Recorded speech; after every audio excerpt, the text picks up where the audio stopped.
Muito boa noite. Vamos iniciar a nossa aula de hoje.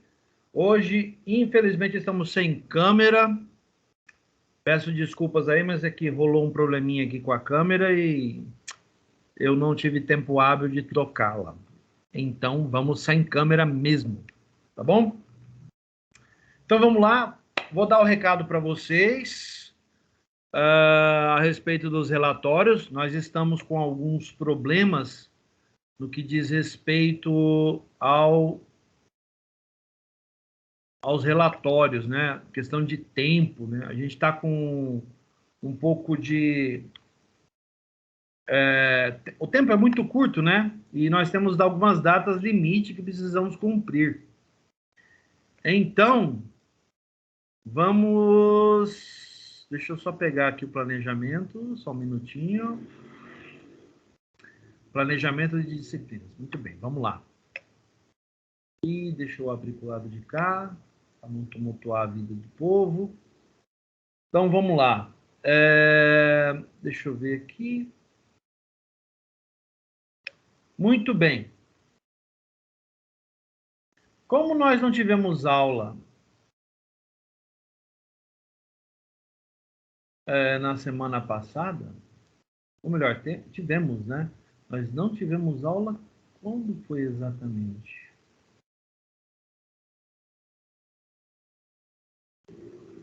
Deixa eu ver. Hoje é dia 10, correto? Nós tivemos aula na sexta-feira. Uhum. E nós temos aula... Isso, hoje, correto. Pois bem. Então, semana passada eu lancei as notas de vocês, nós tivemos o primeiro lançamento parcial e tivemos o relatório da semana passada. Essa semana nós temos mais um e ele corresponde ao somatório do restante das notas para o lançamento no dia 18, sábado. Então, a atividade de hoje é essencial, tá? Porque ela é a última oportunidade de vocês conseguirem pontuação, tá? Para nota N1, né? Nota atividade 1, tá? Depois disso é só prova, né? E o artigo que vocês vão precisar entregar. Então,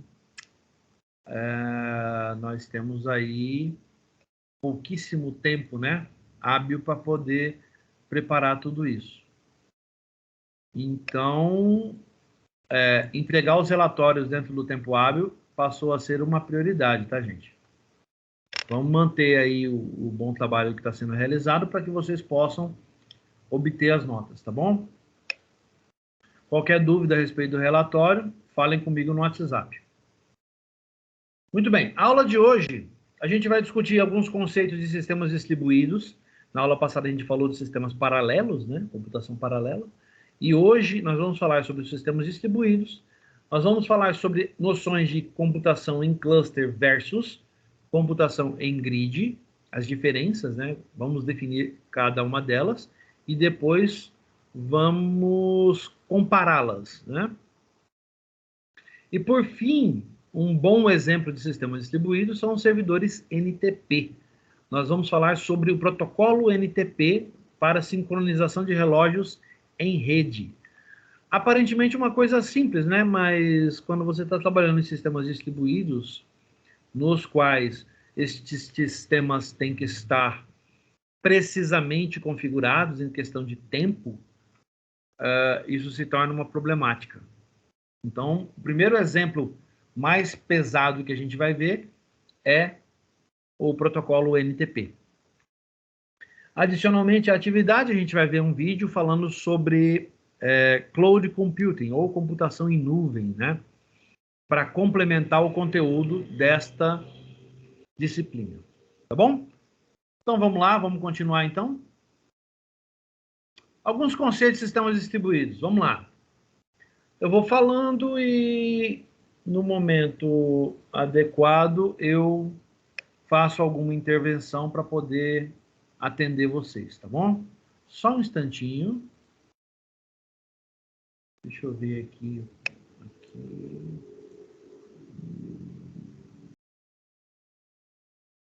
Tem gente com problema que não está conseguindo entrar. Vou responder aqui, só um minutinho, gente.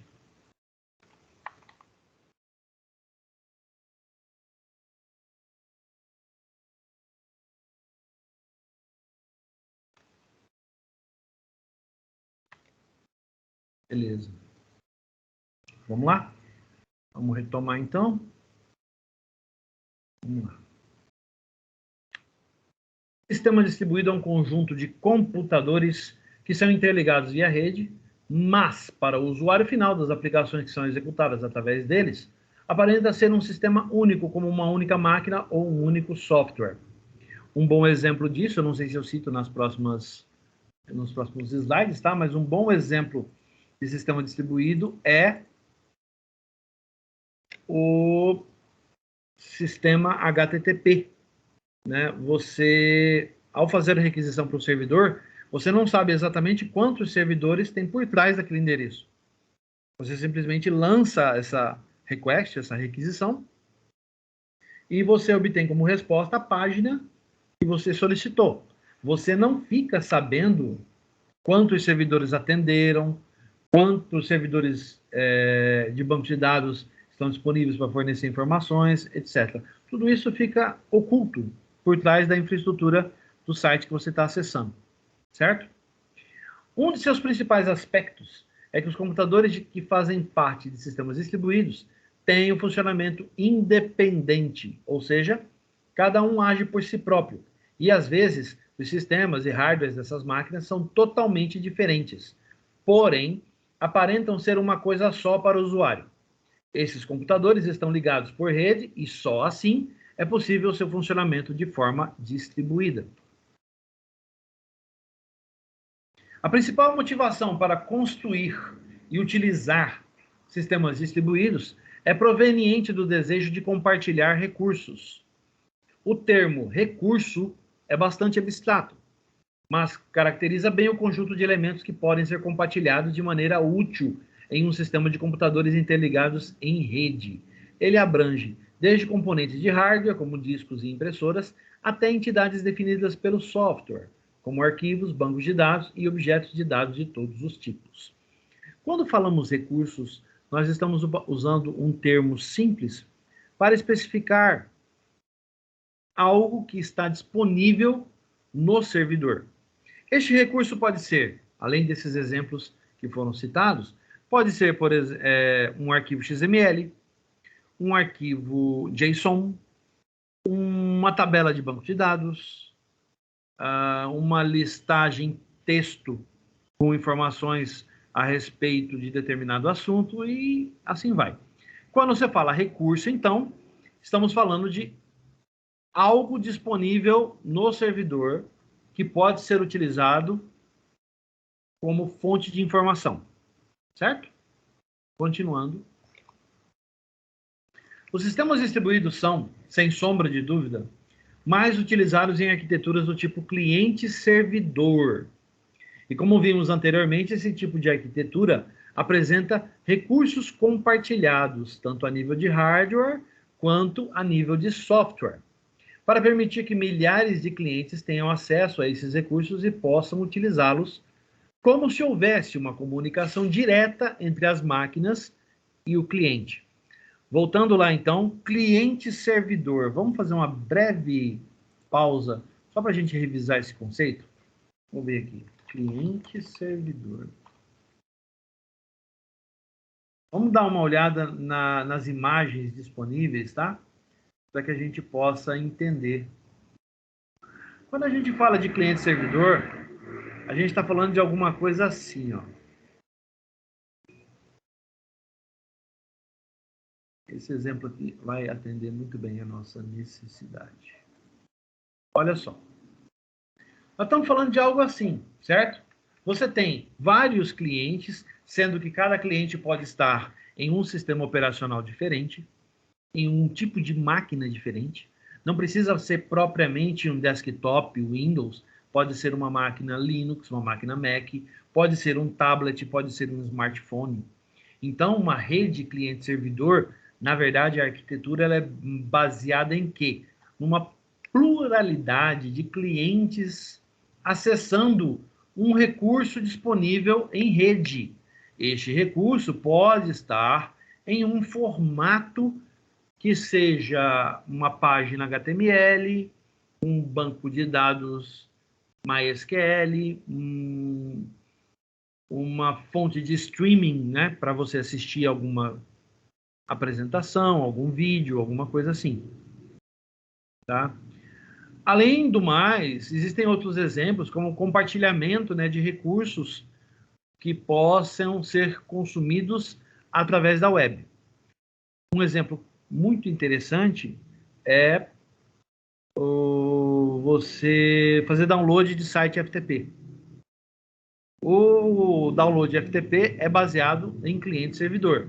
Tudo bem, do lado servidor, você não sabe exatamente quantas máquinas compõem aquele site FTP. E para falar bem a verdade, a gente não precisa saber disso, certo? É uma informação que pode estar oculta do usuário. Ele não precisa ter noção desse tipo de coisa. Ele pode, sim, acessar esse conteúdo e localizar as informações necessárias para o atendimento daquela necessidade. Correto? Muito bem. Vamos seguir em frente, então.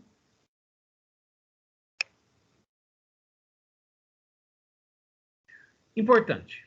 Já aconteceu de você receber algum e-mail de resposta a um e-mail original, mas com a indicação de horário equivocada? Ou seja, o horário de recebimento do e-mail original aparecer como posterior ao horário do e-mail de resposta? Eita, você recebeu uma resposta antes mesmo de você ter enviado o e-mail?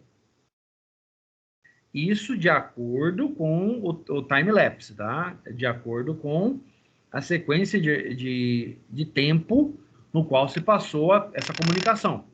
Ah, mas professor, isso não acontece. Acontece sim. Eu já presenciei esse tipo de coisa, tá? Eu recebi um e-mail de resposta, eu mandar um e-mail e eu recebi um e-mail de resposta, mas o e-mail de resposta constava com 1 hora de diferença para menos. Opa! Então alguém estava fora de sincronia. Entendem? Vamos observar, ó. A imagem ilustra um problema de sincronização de relógios dos sistemas computacionais que se comunicam em rede. É importante entender que para o funcionamento correto de uma aplicação distribuída, os relógios de todas as máquinas devem estar sincronizados. Além disso, é necessário um servidor NTP, não é à toa, é o assunto final da nossa aula, que serve como base para sincronizar os relógios das máquinas. Dá uma olhada aqui, ó. Esse é o e-mail em questão, que foi enviado. Você recebeu uma resposta, ó, 8h58. Aqui está certo. Mas eu tive uma resposta Z às 8h52. Espera aí. Mas isso foi antes de eu ter enviado. Ah, então denota um problema de sincronia nos servidores. Provavelmente o servidor que atendeu esta mensagem aqui, ó, que respondeu essa mensagem, ele o fez de uma forma que o servidor que atendeu está fora de sincronia com aquele que enviou. Ah, então tem que ter sincronização de horário? Sim. Tem que haver. Em algumas situações, não sei se vocês já vivenciaram algo parecido, mas temos algumas situações em que a diferença de horário torna inviável mesmo o processamento do sistema. Isso acontece bastante, não sei se vocês já vivenciaram isso, mas isso acontece bastante em alguns tipos de jogos que se baseiam na comunicação síncrona, né? Baseada em horário, né? Para que possa haver a troca dessa informação. E aí, qual que é o problema? Eu mando executar uma tarefa, movimentar o meu personagem no cenário, e por causa dessa falha de sincronia, o meu personagem ele pode simplesmente pular de posição. Ou estar numa posição totalmente diferente daquela para a qual eu havia movimentado. Então, fica difícil, né, jogar dessa forma. Concordam? Imagino que alguns de vocês podem ter tido esse tipo de problema anteriormente. De alguma forma, pode ter vivenciado alguma coisa assim. Isso é muito comum, né? Vamos lá. Aqui alguns exemplos, tá? A maioria dos jogos multijogadores online atuais utilizam a arquitetura cliente-servidor para seu funcionamento. Esse tipo de jogo também é um exemplo de sistema distribuído. Olha só. Interessante, hein? Não é somente um sistema profissional ou um sistema baseado em algum tipo de tecnologia mais avançada. Não. Nós estamos falando de jogos, né? Jogos online que podem representar um bom exemplo de sistema distribuído. Olha só. Imagine um jogador online, um jogo online de guerra, em que o jogador X enfrenta o jogador Y. O jogador X, na verdade, tem 3 avatares dentro de uma sessão de jogo. Pois o primeiro é aquele controlado por ele. O segundo é chamado de imagem autoritária, que é a cópia de seu avatar feito pelo servidor de jogo, a qual, ao ser enviada aos outros jogadores, funciona como o terceiro avatar. Ou seja, você movimenta o seu avatar e sua posição é enviada ao servidor, que gera uma cópia com o seu posicionamento e a transfere para o jogador Y.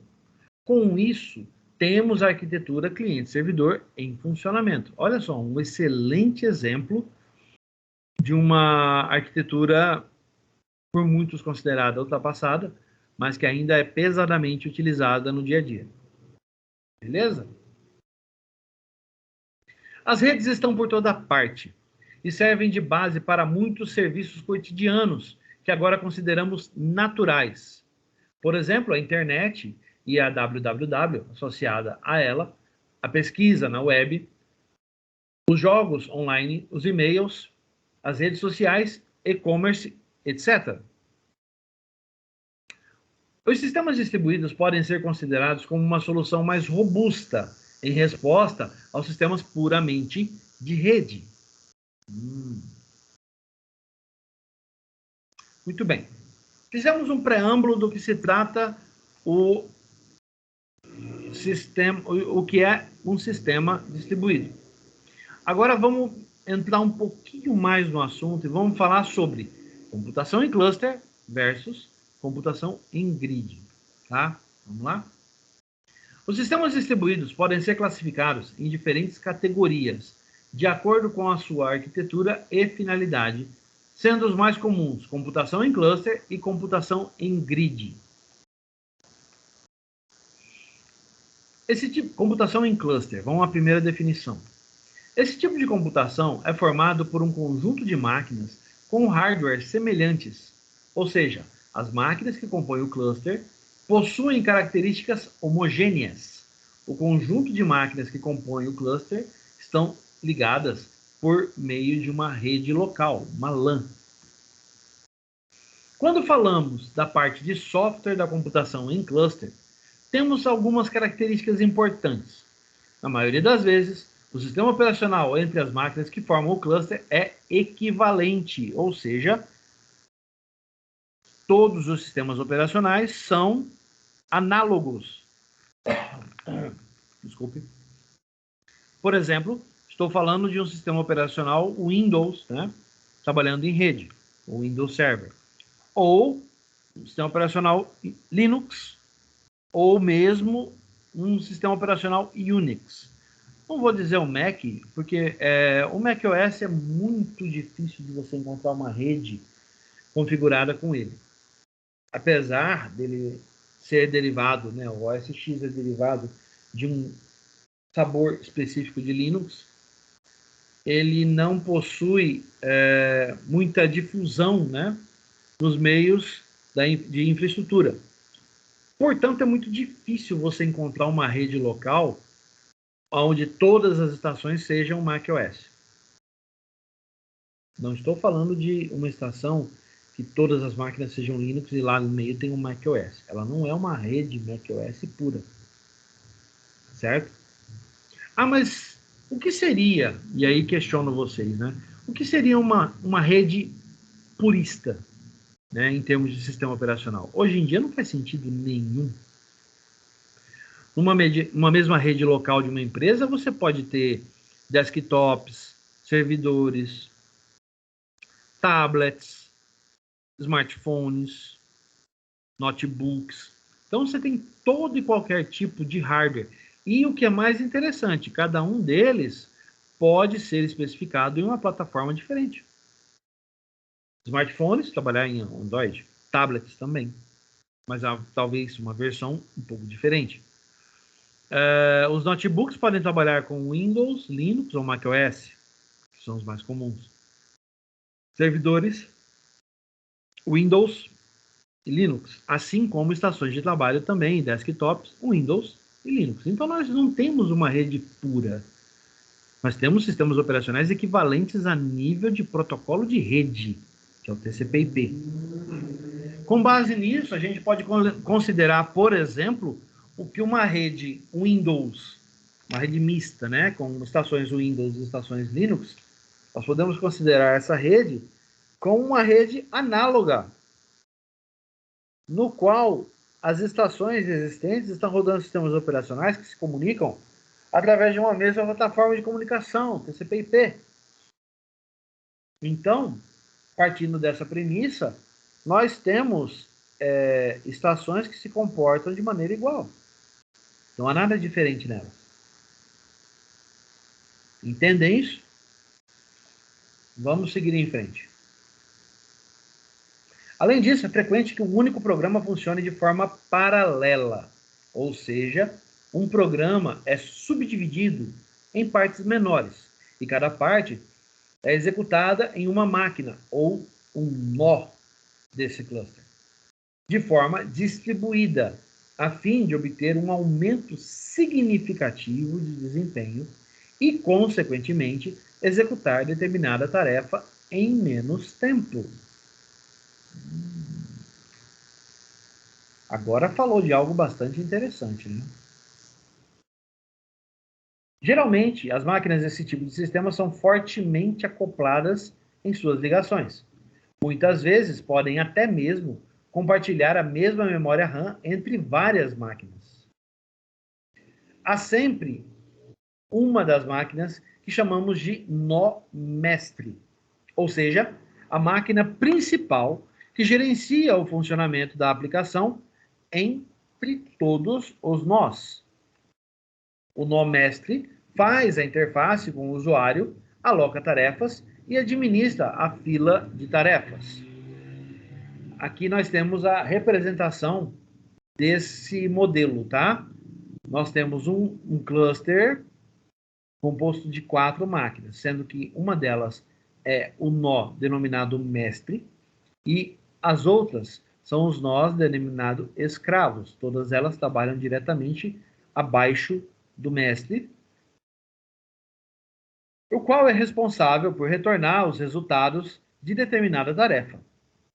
Esse modelo é muito utilizado em bancos de dados. É muito comum você encontrar empresas que trabalham com o modelo de cluster em SQL Server, em Oracle, até mesmo MySQL. O Postgre eu já acho um pouco mais difícil, mas você pode encontrar também. Certo? Lógico, aqui eu não estou citando as máquinas que poderiam trabalhar com NoSQL, tá? Se eu, caso eu viesse a citar, esse modelo poderia aumentar e muito. Afinal de contas, o modelo NoSQL prevê uma facilidade muito grande em adição de nós em uma rede local. Certo? Continuemos. Agora, a computação em grid. Se a computação em cluster trata-se de máquinas verossímeis e com sistemas operacionais análogos que trabalham no compartilhamento e processamento de informação, a computação em grid ela é um modelo baseado em modelo computacional, capaz de alcançar uma alta taxa de processamento, dividindo as tarefas entre diversas máquinas, podendo ser em rede local ou rede de longa distância, que formam uma máquina virtual. Parte da diferença do grid com o cluster é justamente essa. O grid pode ser composto por máquinas que não coexistam dentro da mesma área de armazenamento, ou mesmo sequer estejam na mesma instalação, no mesmo local, no mesmo prédio. Diferente do cluster. O cluster, o ideal é que as máquinas estejam dentro da mesma infraestrutura de rede. Já o grid, não. Esses processos podem ser executados no momento em que as máquinas não estão sendo utilizadas pelo usuário, assim evitando o desperdício de processamento da máquina utilizada. Aqui nós temos um outro conceito bastante utilizado, né, que é o tempo ocioso das máquinas sendo utilizado para o processamento em grid. O tamanho de uma grade pode variar de pequena, ou seja, confinada a uma rede de estações de trabalho de computador dentro de uma corporação, por exemplo, para colaborações públicas em muitas empresas e redes. Lembrem-se, o grid ele permite esse tipo de interação. Uma rede interando com outra no processamento da computação em grid. Na base da atual computação em grid estão os aglomerados de computadores ou computadores localizados em diferentes centros de cálculo, ligados entre si por uma rede com alta largura de banda, em rede privada virtual, por questões de segurança. Então, o grid, enfaticamente, ele se declara como um tipo de rede conectada interna e externamente através de uma VPN. Essa rede, uma vez estabelecida, facilita a comunicação entre todas as máquinas que estão nesse grid. Não necessariamente essas máquinas estejam no mesmo lugar. Não. Elas podem estar em locais distintos, certo? Todas elas interligadas por redes de altíssima velocidade. Não estou falando das nossas redes de cabeamento ou fibra que nós temos hoje disponível. Não. Estou falando de um outro tipo de rede, muito mais rápido, na onde transita informação na casa dos gigas. Em algumas situações até na casa dos teras. Continuando. As grades, ou grids, são uma forma de computação distribuída, na qual um supercomputador virtual é composto de muitos computadores fracamente acoplados, conectados em rede, agindo em conjunto para executar tarefas muito grandes. Essa tecnologia tem sido aplicada a problemas científicos, matemáticos e acadêmicos computacionalmente intensivos por meio da computação voluntária e é usada em empresas comerciais para diversas aplicações, como descoberta de medicamentos, previsão econômica, análise sísmica, processamento de dados de back-office, em suporte ao comércio eletrônico e serviços da web. Mais recentemente, houve um grande boom de utilização desse tipo de rede para atender às necessidades dos usuários no que diz respeito à velocidade de processamento, velocidade de transferência, velocidade de execução de determinadas tarefas. Tá? Muito bem, vamos continuar. Aqui. Aqui nós temos uma importante comparação aqui. Olha só que interessante. Nós temos aqui um grid. Observa só. Nós temos a parte central dele, que é composta pela aplicação, pelo storage, pela infraestrutura, e nós temos a parte periférica, que é composta por diversos tipos de dispositivos. Não propriamente o servidor ou uma estação de trabalho. Não, pode ser um tablet, pode ser um smartphone, um celular comum, né? Vamos continuar aqui, ó. Aqui. Muitas vezes pode parecer que cluster e grids são a mesma coisa, mas existe uma característica fundamental que difere esses dois tipos de sistemas distribuídos. Para facilitar o entendimento das diferenças entre eles, podemos pensar que clusters são sistemas homogêneos, ou seja, são criados para executar alguma tarefa específica que, em geral, necessita de um alto poder de processamento e, portanto, levaria muito tempo para ser executado em um computador convencional. Para diminuirmos o tempo de processamento, poderíamos executar esse tipo de tarefa, treinamento de redes neurais artificiais de aprendizagem de linguagem profunda, né, ou aprendizagem profunda, deep learning, em um computador com alto poder de processamento.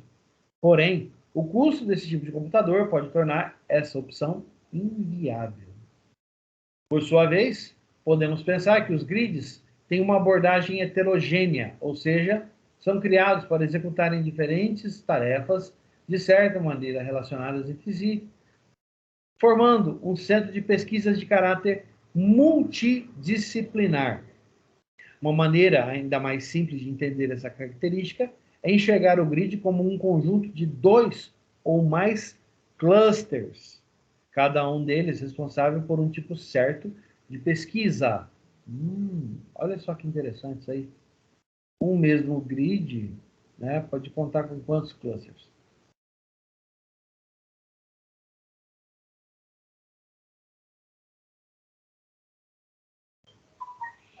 Muito bem.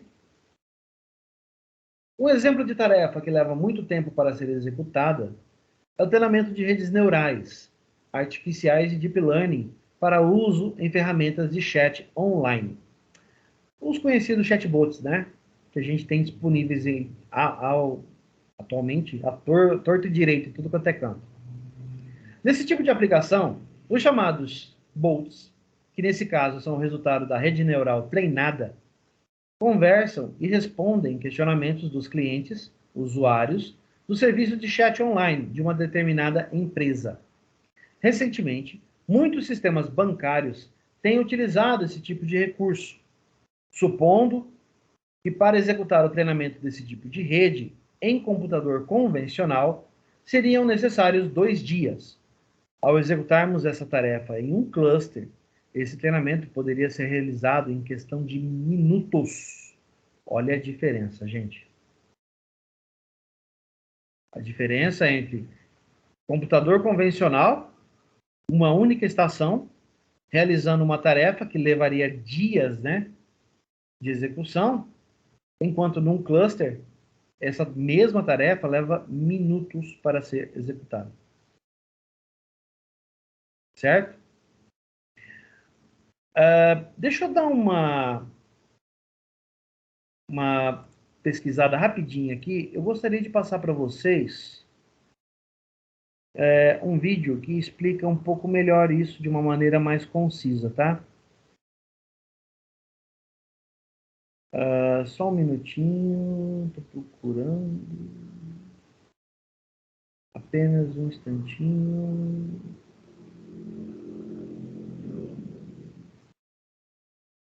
Aqui. Vamos dar uma olhada aqui no material disponibilizado aqui para o pessoal. Vamos ver se a gente consegue transmitir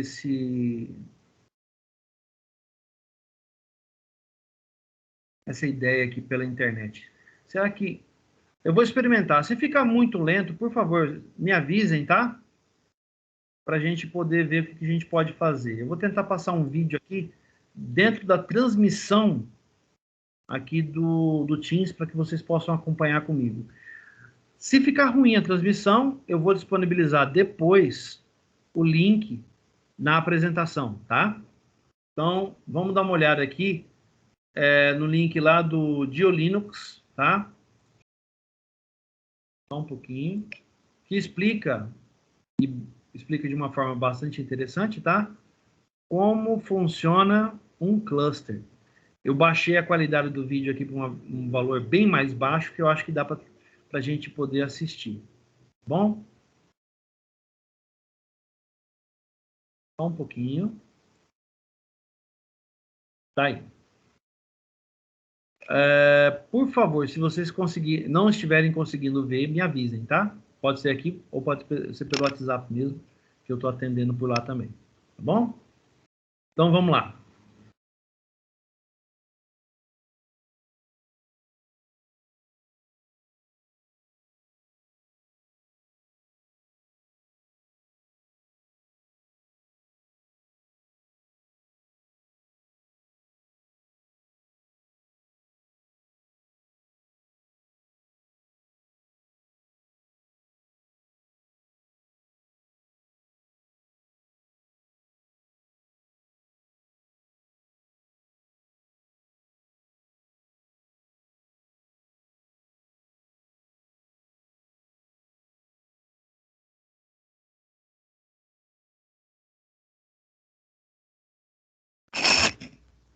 Só um pouquinho, tá? Vou colocar aqui para vocês poderem ouvir. Só um instante.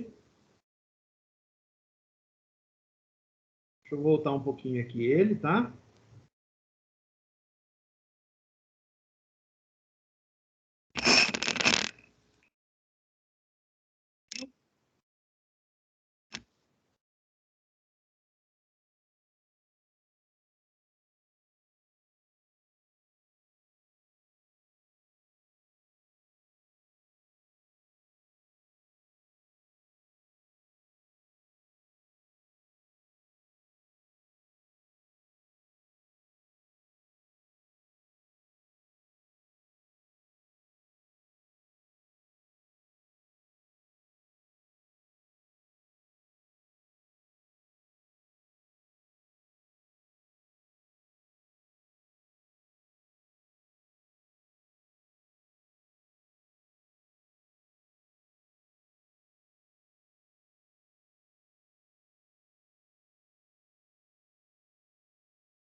Pessoal, o Nilson tá falando que não tá ouvindo. Wellington, se você puder abrir ou então informar se você está conseguindo ouvir, por favor, me passe, tá?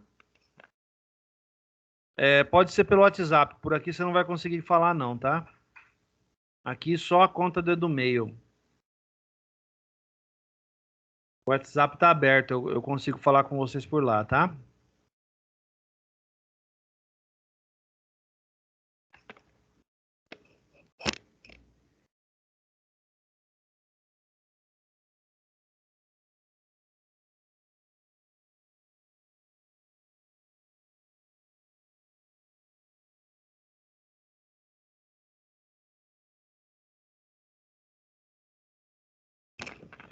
Gente, vamos fazer o seguinte: as configurações necessárias para funcionar já foram colocadas. Eu não sei, e o Wellington não respondeu, eu acho que ele colocou só o avatar aí para a gente ver, né?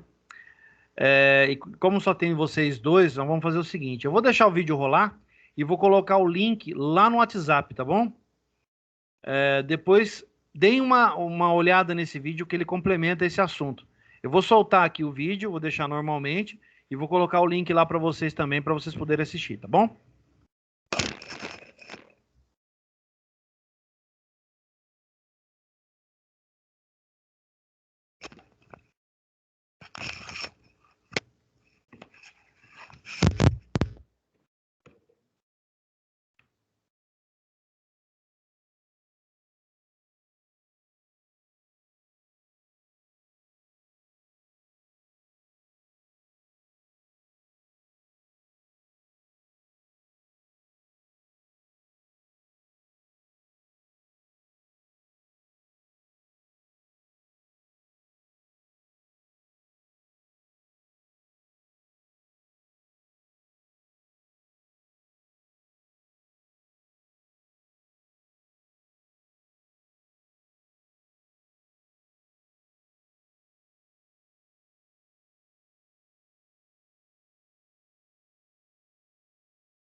Legal, pessoal. Muito bem. Vamos continuar aqui. Eu liberei lá no WhatsApp o link, tá? Desse vídeo que explica de uma maneira bem clara, bem tranquila, tá? A questão dos clusters, né? Que são, na verdade, algumas das, digamos assim, categorias, né, de processamento distribuído das mais famosas e mais utilizadas no mundo, tá? A computação em grid, ela é mais voltada ao ramo científico, né? Deixa eu ver se eu consigo achar algum bom exemplo aqui para a gente trazer para a aula aqui. Só um instantinho. Computação em grid.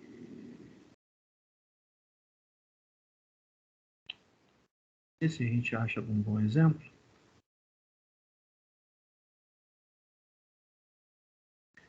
Tem um videozinho bem curtinho aqui que fala a respeito, tá?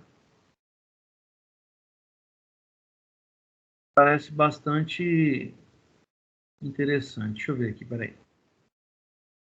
Deixa eu colocar aqui para a gente assistir junto. Então vamos lá. Mesma coisa, estou colocando aqui e vou disponibilizar o link lá no nosso WhatsApp, tá bom? Vou pegar aqui agora o link. Beleza, vamos lá?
Legal.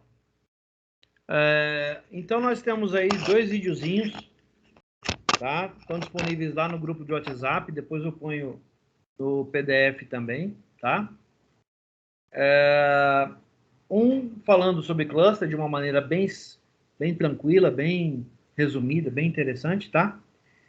E a outra falando sobre computação em grade, ou grid, tá? Grid computing. Bom? Eu quero ver se toda aula eu trago algum material de fora, alguma coisa mais, mais simples, né? Que a gente possa incrementar um pouco mais o material que a gente traz para a aula de sistemas distribuídos, tá bom? Beleza, vamos continuar aqui então. Vamos falar sobre sincronização de relógios, que é um dos principais problemas quando se trata de computação distribuída, tá? Servidores NTP. O que são, para que fazem, o que fazem, né? Sistemas formados por múltiplos computadores necessitam sincronizar suas ações entre si. E uma das maneiras mais utilizadas, dada sua simplicidade e popularidade, é a sincronização horária, por meio do protocolo conhecido como Network Time Protocol, ou NTP. Esse protocolo, por sua vez, utiliza o protocolo de transporte de dados User Datagram Protocol, ou o famoso UDP, operando na porta 123.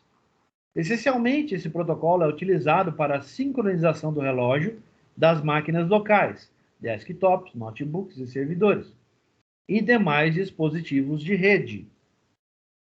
A referência horária é dada por sistemas de altíssima precisão, como relógios atômicos. Dada a precisão desses sistemas, computadores conectados a eles pertencem a uma camada de servidores chamada de extrato 1. Né? Os sistemas de alta precisão, em si, pertencem a uma camada topológica chamada de extrato 0. Caramba, então nessa hierarquia nós seríamos o quê?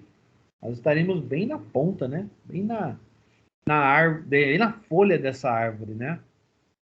Fazendo analogia aí a uma hierarquia baseada em árvores, né? Como não existem muitos servidores no mundo conectados diretamente a relógios atômicos, outros servidores são conectados aos de extrato 1, que por sua vez formam uma segunda camada de servidores de horário, chamado de extrato 2, e essa hierarquia se estende até os servidores de extrato 15. Caramba!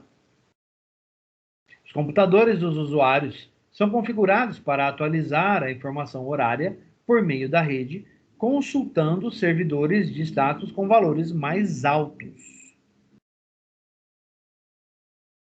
Aqui a gente tem aquele exemplo, ó, o status 0, né, são fontes de dados via satélite ou mesmo relógios atômicos, no status 0. No status 1 são os servidores ligados diretamente a esses recursos. Status 2 é a segunda camada de servidores. E assim por diante, até o extrato N, ou seja, as nossas máquinas.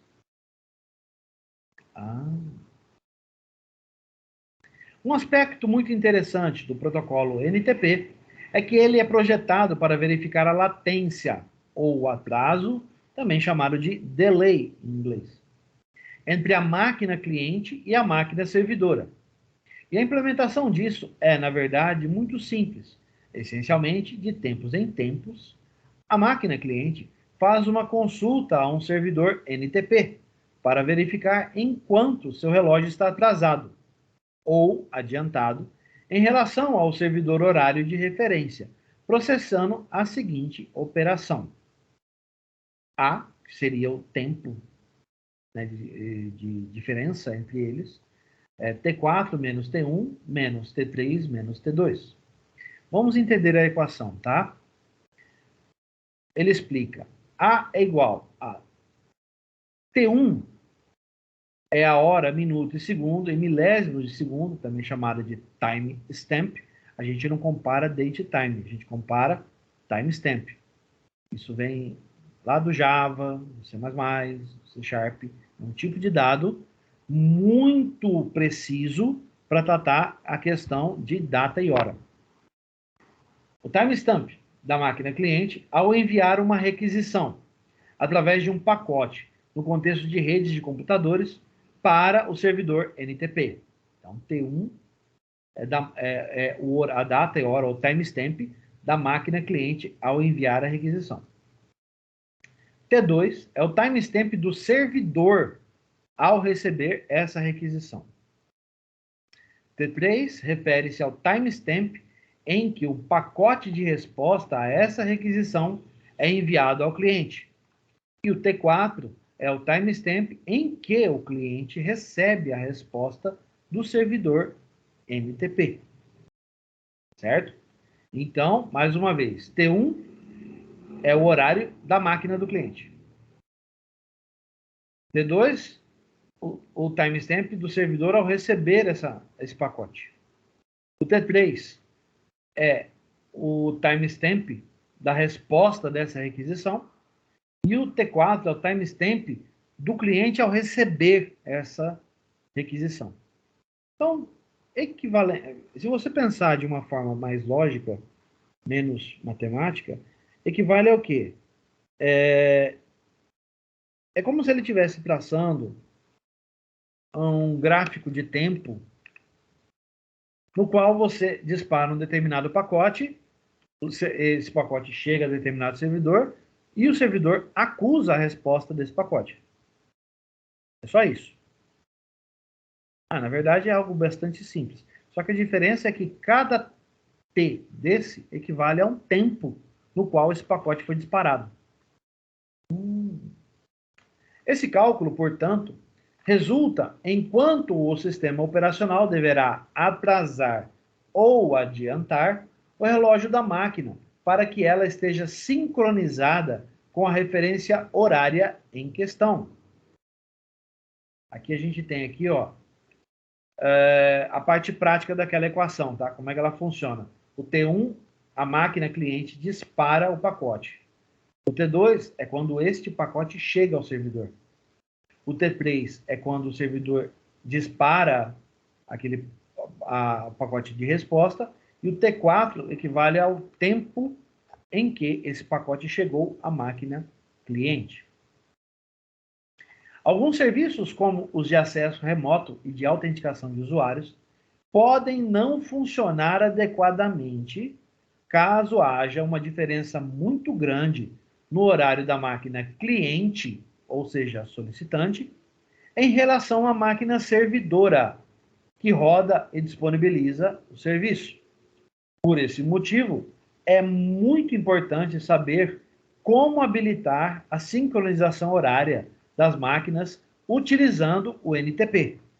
A configuração, bem como suas etapas, varia entre os sistemas operacionais e entre suas versões.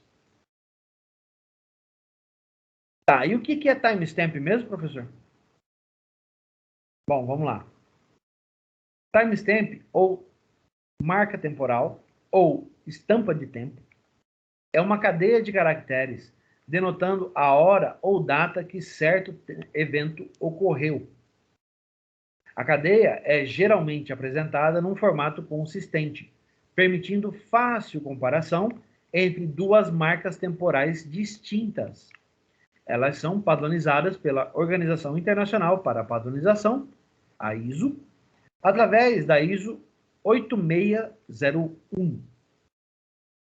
Marcas temporais são geralmente usadas em logs de dados em que cada evento do log possui uma marca temporal. Em sistemas de arquivos, as marcas temporais são usadas para armazenar hora e data da criação e última modificação do arquivo.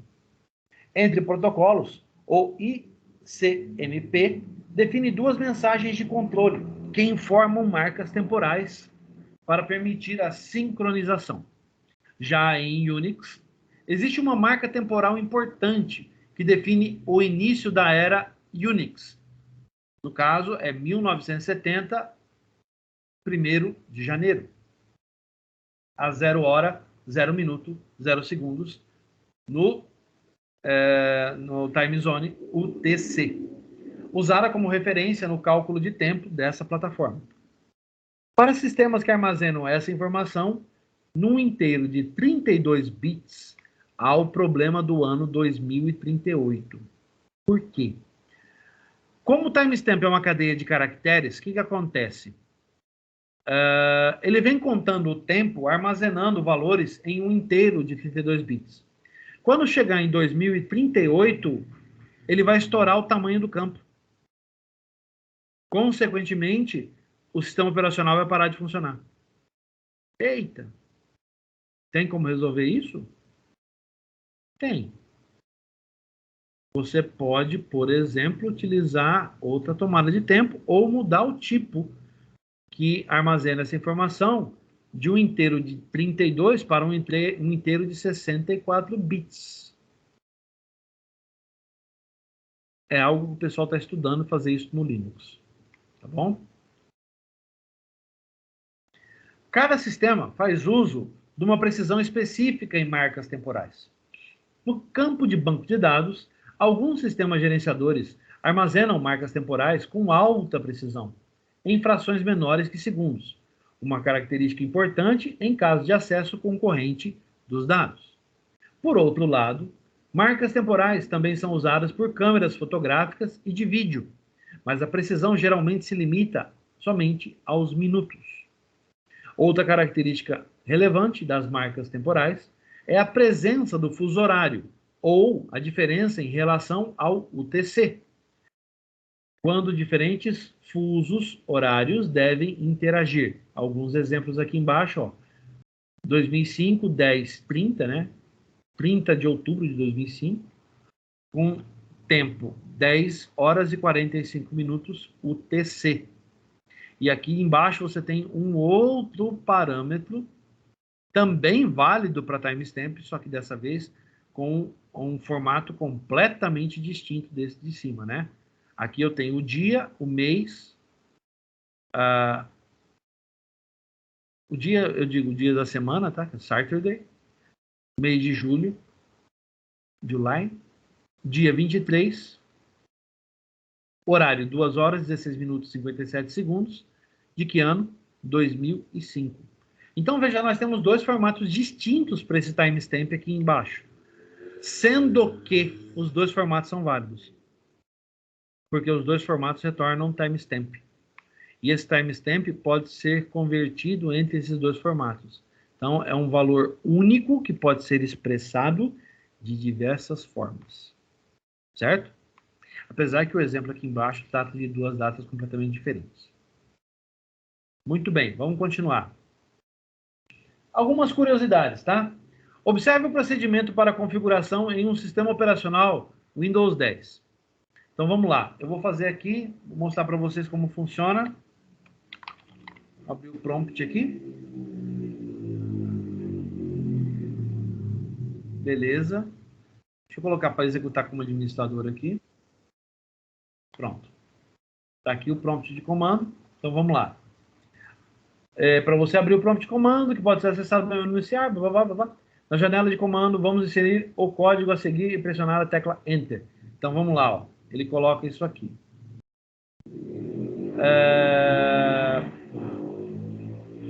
Deixa eu só ver aqui se eu fizesse, ele não vai esculhambar o meu.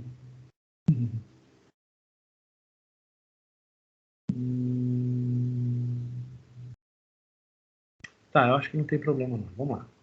W32T M /config /sync from flags. Opa. Flags. 2 pontos. Manual. Mas sem espaço, né? Isso. Manual peer list. 2 pontos. 0 ponto. Pool ponto ntp.org. Só isso. w32tm /config /sync. Faltou um link ali, ó. From flags, manual, /manual peer list, 0 pool ntp.org. Beleza, vamos lá? Enter. Comando realizado com eles, concluído com eles. Muito bem.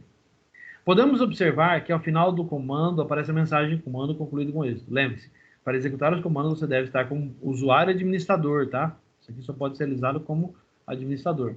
Agora que fizemos apontamento para o servidor NTP, que vamos utilizar, devemos reiniciar o serviço de data e hora para aplicar as alterações. Então vamos lá, ó. Net stop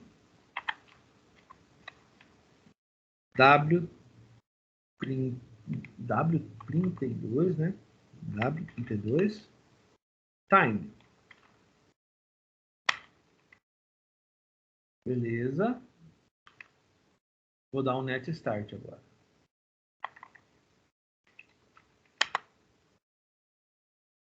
Uma nova configuração. Aí, foi iniciado. Beleza. Agora a minha máquina aponta para aquele servidor que a gente configurou aqui, ó. Tá? Eu fiz isso aqui, essa linha de comando, ela prepara a configuração manual dessa máquina apontando para este servidor aqui. A partir desse momento, o meu Windows está sendo configurado por aquele servidor. Bom? Teve mudança na minha data? Não. Teve mudança nenhuma aqui. Tá? Só que agora o Windows confere o horário da máquina com esse servidor. Ah, isso é interessante ser implementado em toda e qualquer máquina? Não. Você pode fazer em uma máquina que esteja com um fuso horário errado, um fuso horário diferente e tal. Eu acho, inclusive, que eu tenho aqui um modelo do Linux. Vamos dar uma olhada aqui nos próximos slides. Aqui, ó. Após isso, vamos forçar uma sincronização de data e hora para verificar se está tudo funcionando corretamente. Beleza. Podemos forçar uma sincronização por meio do comando abaixo. Vamos lá? Olha lá, ó. W32 TM M de Maria /resync /rediscover.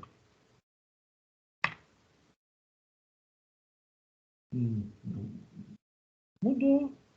Teve uma mudança de horário aqui. Tá? Teve uma pequena mudança de horário.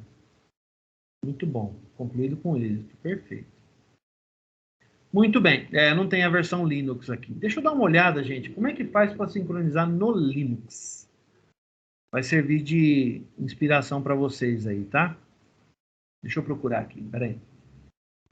NTP Sync Linux.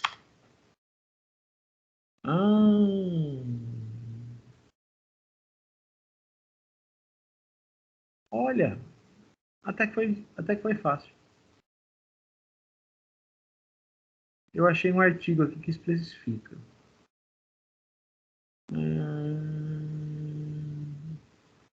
Ele mostra como fazer no Ubuntu, tá, gente? Eu vou até colocar aqui o artigo aqui, ó. Olha lá. Vou mostrar para vocês. Como fazer no Ubuntu.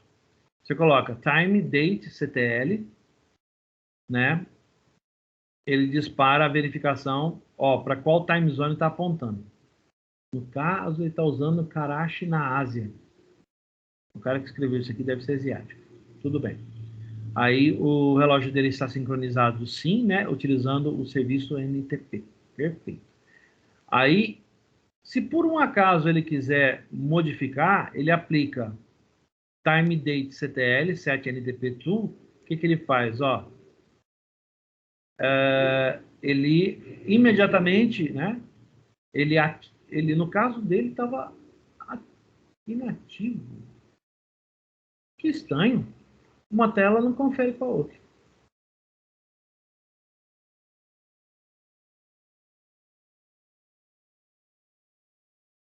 Engraçado. Vocês perceberam? Aqui tá desligado, né? Aí na hora que ele dispara o comando, set NTP tool, ele reativa, mas Que estranho. Ah, sim. Ele está falando que se por alguma razão não estiver ativo, né? Você habilita dessa forma. Ah, tá. Entendi. Tudo bem. Em seguida, como habilitar Linux usando systemd? Systemd pode ser usado para os outros... Aqui, ó, ele dá exemplos, né? É Debian. Tá errado isso aqui. No Debian, você instala o serviço NTP, né? Do Fedora, pro Arch Linux, pro Red Hat, CentOS, e aí você faz o seguinte: você desabilita o time date CTL, tá? Você desabilita ele. Não é toda distribuição Linux que tem esse comando aqui, tá? E em seguida você inicializa o NTP, beleza? Ele vai pedir para você rebootar a máquina, você vai rebootar, tá? E ele, habilitando, ele vai apontar. Aqui você pode usar um check para verificar o status dele depois que ele estiver ativo. Você pode ver para onde que ele está apontando aqui. Ó. Neste caso,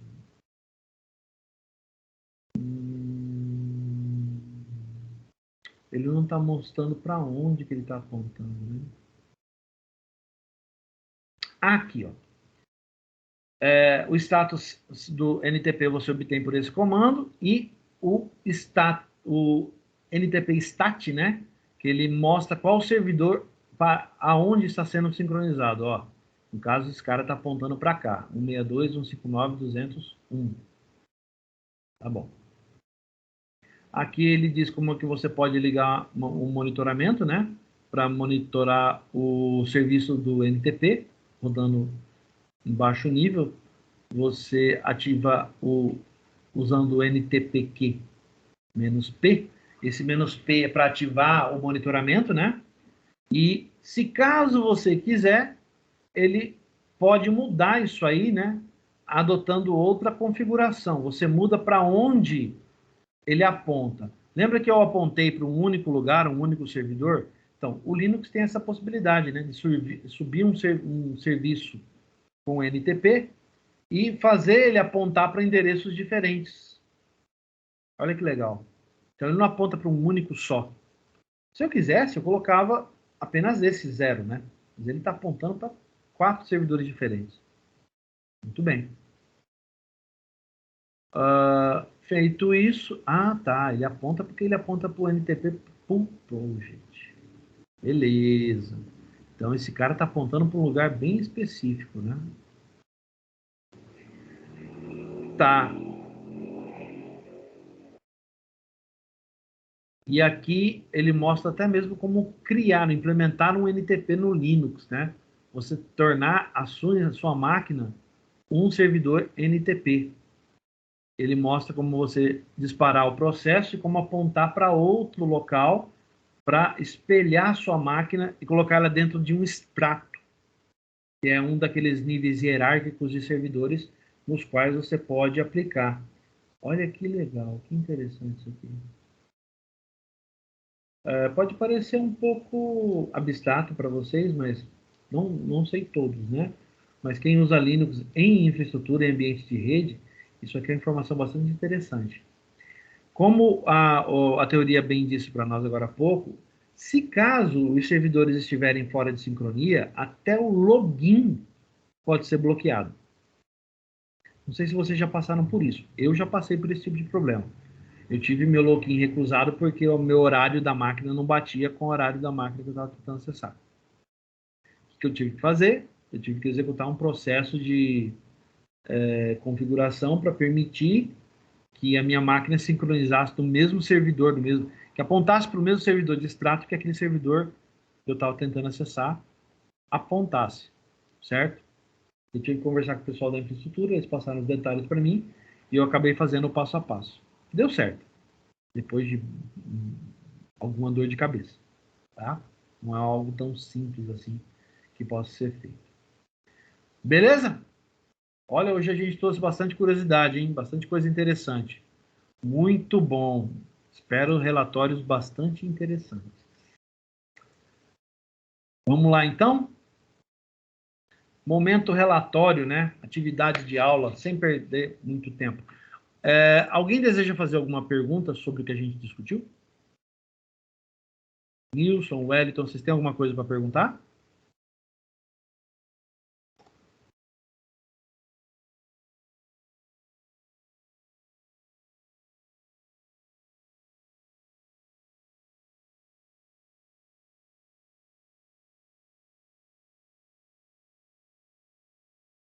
Beleza, Nilson. Excelente, muito bom. Então vamos lá. Vamos para o relatório de aula, então. Primeiro... Ô, professor, só para falar aí da minha parte aí, tá tranquilo também, tá? Beleza, Wellington. Obrigado. Então, vamos lá, ó. Vamos dar uma olhada, um assunto bastante interessante, tá? Cloud Computing, ou computação em nuvem. A galera lá do Dicionário do Programador tem um vídeo muito legal, muito didático, que fala bem sobre o assunto, tá? Não faz parte da ementa da disciplina falar sobre computação em nuvem, mas eu acho bastante interessante a gente dar uma olhada, afinal de contas é um assunto bastante atual, né, e bastante presente no nosso dia a dia profissional, tá bom? Então tá aqui o link deles, tá? Para esse vídeo. E aqui o relatório de aula. O que eu preciso, o que eu quero que vocês façam?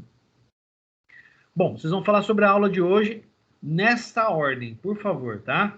Conceito de sistemas distribuídos, computação em cluster versus computação em grid, servidores NTP, sincronização de relógios e timestamp. Depois, sobre o vídeo da atividade, né? Que vale 50% da nota, o resumo e a opinião do vídeo. Tá bom?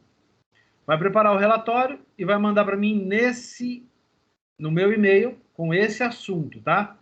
Tira o pontinho. Deixa eu mudar aqui, gente. Só um minuto. Eu vou aproveitar e vou fazer umas mudanças para complementar, tá? Deixa eu colocar para vocês aqui, ó. Eu vou copiar esse cara. Eu vou colocar aqui embaixo. De material adicional. Material. Aí aqui. Eu vou colocar, tá? Eu vou colocar esse cara.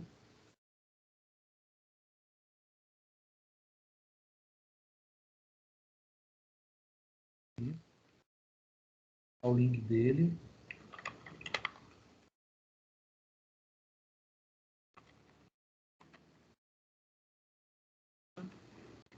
Um cluster.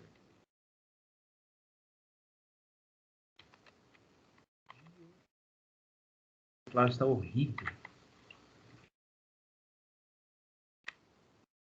Beleza? Esse é o primeiro, tá? E o nosso segundo vídeo, eu vou deixar também no material aqui. Computação em grade.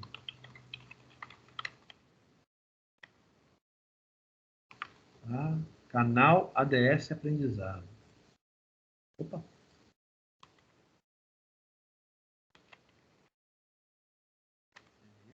O link é esse aqui.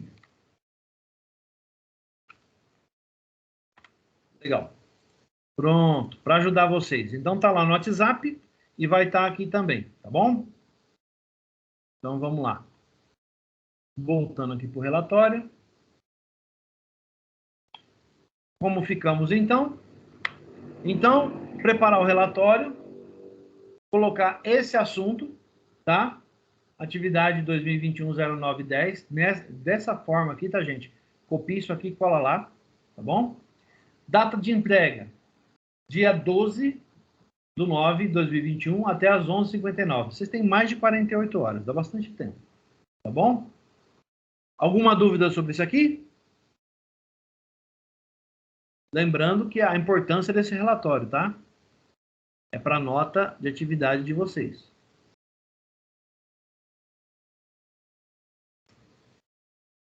Beleza? Tudo ok, então? Qualquer dúvida, qualquer particularidade, me procurem via WhatsApp e a gente conversa, tá bom? Tá aqui, então, o material adicional, os vídeos que a gente citou durante a aula, tá bom? E vamos ficando por aqui, né? A aula curtinha, mas bem distribuída, um assunto bastante interessante, né? E se a gente tivesse presencial, a gente ia poder trabalhar muito mais isso aqui, tá bom? Então, vale aí a dica, né? Talvez o presencial seja necessário para a gente abrilhantar um pouco mais a disciplina, mas depende mais de vocês do que de mim, tá bom? Então tá, gente, um grande abraço, eu vou ficando por aqui, tá aqui meu e-mail. Então, em nome da Uniderp Croton, eu agradeço a presença de todos, eu peço que vocês continuem se cuidando, tomando todos os cuidados, tá? Vacina, todo mundo vacinado, tudo certinho. Lembrem-se do relatório, da importância do relatório. E qualquer dúvida, eu estou à disposição. Se vocês tiverem alguma dúvida sobre o trabalho que tem que ser entregue, sobre os relatórios, sobre a prova, me procurem. Eu estou à disposição, tá? Vou estar aqui, vou parar a gravação, mas vou estar aqui disponível para atender vocês, quem quiser tratar sobre o artigo que tem que ser entregue, tá bom? Um grande abraço, fique com Deus e até a próxima, gente. Valeu!